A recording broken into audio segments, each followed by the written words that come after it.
I'm out today with the high vis on. It is hunting season and I'm walking the property, and this is a very important thing you need to be doing. I'm walking my property boundary, and this is again the benefit of having those trails, but walking that property boundary to make sure there are no deer stands set up out here because there's only a few people that are authorized to hunt. They don't use deer stands, and if there's any deer stands on the property, I can take evidence, a picture with evidence, and make sure we stop that. But essentially, you want to be out here.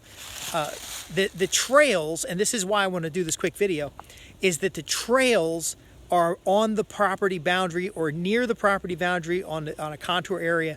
So again, you can walk your property like Thomas Jefferson, and you can kind of see what's going on everywhere and make sure your land's secure. Now, most of the time I'm picking up trash, or I'm picking up stuff that it's been there for probably 40 years.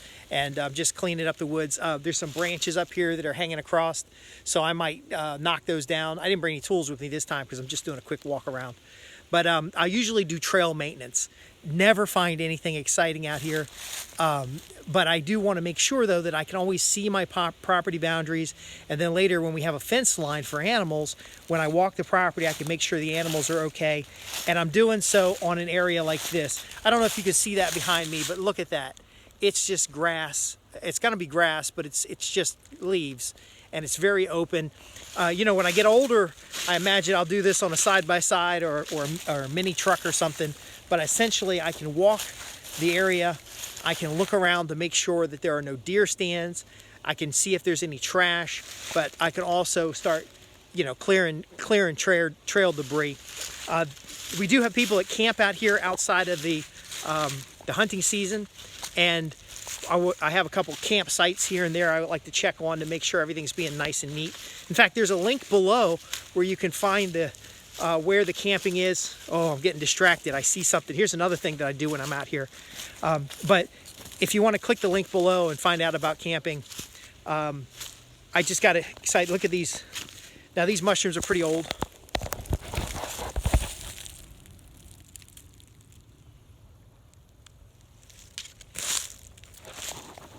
But that's another thing that I'm doing when I'm out here is I forage for mushrooms. We're actually down here in a little corner nook. This is like a little corner campsite nook area. And then up the hill behind me is another trail set.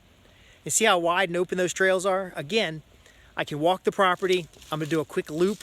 I can make sure there's no deer stands. If I see any trash that's not supposed to be out here, I can check to see who's camped. Mostly it's friends and family that come out here. And then also there's a lot of wood. I'm not doing it this time, but I might take a cart around and pick up some of this like dry wood that's fallen. Most of the time I just lean it up against the tree so that we can find it. So if we come out here for a camp out, we can gather wood and take it to the designated fire area. Because again, when you mulch these woods using a forest mulcher, you end up with a lot of mulch around the ground, and that mulch is highly flammable. So I'll find sticks that have fallen and lean them up against a tree and gather a bunch together, and then I can bring a cart back here and basically load up with firewood without having to cut down a single tree. Now, the methods that we teach, they're designed to be low impact on the forest. I am studying for a Master Naturalist program here in Virginia. I have a permaculture design certification, but I want to use that concept of permanent agriculture. I want to be able to run goats in these woods, run pigs in these woods. I want to be able to run chicken in these woods or on the trails that are around here. And I'll do a video about the feedback I got from the conservation biologist that came out. But essentially, this is perfect for hunting. You can see these long shot trails. In fact, where I'm standing right now, if you were to shoot from that angle over there, or you to shoot from behind me up here, you're going to be shooting into a gully which has a big hill on the backside. So these are actually, I didn't plan it this way, but these are actually safe shots, shot angles. It's more like this because it was on contour.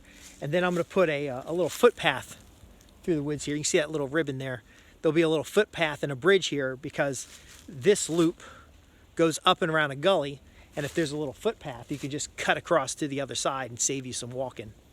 Anyway, I'm Justin Hitt with Prosperity Homestead, and I'm giving you these little tips here because it's so important. You can get a piece of land today and start using it in a couple weeks. It doesn't matter the condition, and that's great because you can get distressed property, but it doesn't matter the condition, it doesn't matter the location. You can plan it out. Now we have some specials coming up, some special training coming up to talk about how to do non-permanent structures. So you've got household ideas or tiny house ideas so that you can even start living on that land faster. And if you're running animals, I'll give you a hint: sheep hut. Since the 15th century, there's been people running animals on land without permanent housing, and they still do it today out in the Midwest, but that concept works all over the place. And if you design your property the right way, if you manage your property the right way, you can start getting cash flow from that property near immediately. Now, I'm not talking about flipping the property. I'm talking about acquiring land. They ain't making any more land, and if you can acquire it like Bill Gates is doing, you'll be able to cash flow that property. You'll be able to live on that property. You'll be able to have fun outdoor recreational activities, and you can do that on your own land. Now, my cameras haven't picked up anybody out here hunting who's not supposed to, but again, safety first. I'm going to take the walkabout, just kind of get exercise, make sure there's no deer stands. But anyway, if you're interested in what we've got to share with you to get more from your land without a lot of inputs, to increase the cash flow of your homestead or small farm, to produce for yourself readily high utility value, meaning you can use the land right away without putting a lot of money into it, then you're in the right place. Click the link below. Now, if you're an affluent family, if you're a high net worth individual, you also have the investment value of the land, and then there's hunting rights and a lot of other stuff. You can own land far away from where you live. You can buy land in your own neighborhood. But we have something for all the folks there, but you need to own 5 acres or more, because that's where you're going to have your sweet spot. Now, if you own 100 acres, I did a little survey recently. Some of my subscribers have 100, 200, 300 acres. I don't have that much under management. But you don't need to own the land to manage the land. So these techniques, these methods, these things could actually become a way that you gain access to land that you don't even own, but you do it lawfully, not like me having to come out here and make sure there's no deer stands or chairs in the woods or trash in the woods. But anyway, like and subscribe on this channel. It doesn't matter if you're on Rumble, YouTube, or any place else that this video is. Like and subscribe will get you some more videos. But you also want to visit www.prosperityhomestead.org and go to the contact page and ask your questions. I want to know what challenges you face, what kind of problems you faced in the past. Why do you think you can't own land? Hundreds of acres of land. And we want to make sure that you're able to do this, and you're able to do it in a sustainable and prosperous way. Again, I'm hearing squirrels. It's making me nervous. Again, I'm Justin Hitt with Prosperity Homestead. Be sure to leave your comments below, and thanks for being a part for what we're doing here. Every penny you invest in consultations, in special reports, in memberships, in newsletters, or anything like that goes to acquiring land, acquiring seed, and demonstrations. We're essentially not making any money doing this. This is not my full-time activity.